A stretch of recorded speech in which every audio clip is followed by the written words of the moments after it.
नमस्ते, सपकाळताई रेसिपीजमध्ये तुमचं सर्वांचं खूप खूप स्वागत। आजची आपली रेसिपी आहे चमचमीत अशी कांद्याची पात। ज्यांना कांदा पात आवडत नाही ते सुद्धा अगदी आवडीने खातील अशी चमचमीत आणि चवदार कांद्याची पात आज आपण बनवणार आहोत। तर एक जोडी कांद्याची पात मी अशी निवडून घेतलेली। छोटे छोटे कांदे आहेत ते पण कट करून घ्यायचे। तर अगोदर स्वच्छ धुवून घ्यायची कांदा पात आणि नंतर अशी बारीक कट करून घ्यायची। ह्याच्यासाठी लागणारे आपल्याला 7-8 हिरव्या मिरच्या आणि 7-8-10 लसूण पाकळ्या घेतलेल्या आहेत। आता मिक्सरला बारीक वाटून घ्यायच्या। तर मस्त असं वाटण करून घ्यायचं आहे हिरवी मिरची आणि लसूण। आता गॅस पेटवून कढई ठेवायची। 2-3 पळ्या तेल घालून घेतलेले। या पद्धतीने एकदा ही कांद्याची पात तुम्ही करून बघा। ज्यांना आवडत नाही ते सुद्धा नक्कीच आवडीने खाल्ल्याशिवाय राहणार नाहीत। आपण हरभऱ्याची डाळ घालून ही कांदा पात बनवणार आहोत। हरभऱ्याची डाळ अगोदर अर्धा तास भिजवून घेतलेली आहे मी। तर आता जिरे आणि मोहरी घातलेली तेलामध्ये आणि आता ही जी कांदा पात आहे आपण घेतलेली कट करून ती ह्याच्यामध्ये घालून घ्यायची। करायला अगदी सहज आणि सोपी आहे ही रेसिपी। खायला खूपच छान चवदार लागते। ज्वारीची भाकरी, चपाती किंवा डाळ भाताबरोबर सुद्धा खूप छान लागते। छान आता मस्त हलवून घेऊ आपण ही कांद्याची पात।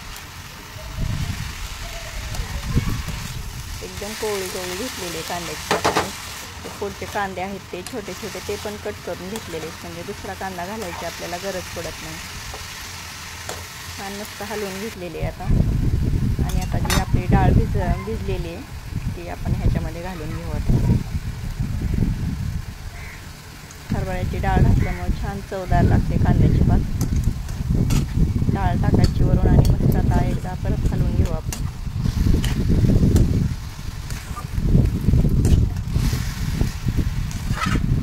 हरभऱ्याची डाळ घालून नक्की तुम्ही कांदा पात करून नक्की तुम्हाला आवडल्याशिवाय राहणार नाही। आणि व्हिडिओ जर आवडला तर व्हिडिओला लाईक, शेअर आणि सबस्क्राईब करून एखादी छानशी कमेंट करायला अजिबात विसरू नका। तर ह्याच्यामध्ये चवीनुसार मी मीठ घालून घेतलेलं आहे आणि हिरवी मिरचीचं जे वाटण आपण करून घेतलं होतं ते पण घालून घेतलेले ह्याच्यामध्ये। छान आता मिक्स करून घेऊ परत। कांदा पण कोवळी असल्यामुळे शिजायला अजिबात वेळ लागत नाही। डाळ पण आपण भिजवून घेतलेली, पाणी वगैरे घातलेलं नाही। मीठ टाकल्यानंतर कांदा पातीला पाणी सुटले बघा।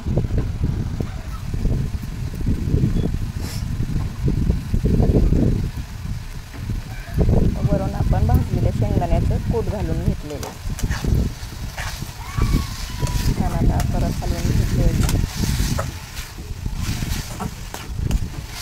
जास्त पण कोरडी होईपर्यंत ठेवायची नाही, थोडीशी जराशी ओलसर आहे तोपर्यंत गॅस बंद करून घ्यायचा। जास्त पण कोरडी करायची नाही। ही भाजी तुम्ही टिफिनला सुद्धा देऊ शकता, खूप छान चवदार लागते। नक्की करून बघा तुम्ही।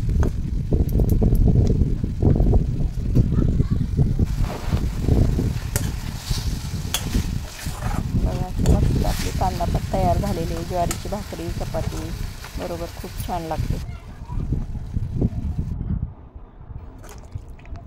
गॅस बंद करून घेतलेला आहे। जास्त पण कोरडी नाही करायची। काढून घेते आता प्लेटमध्ये।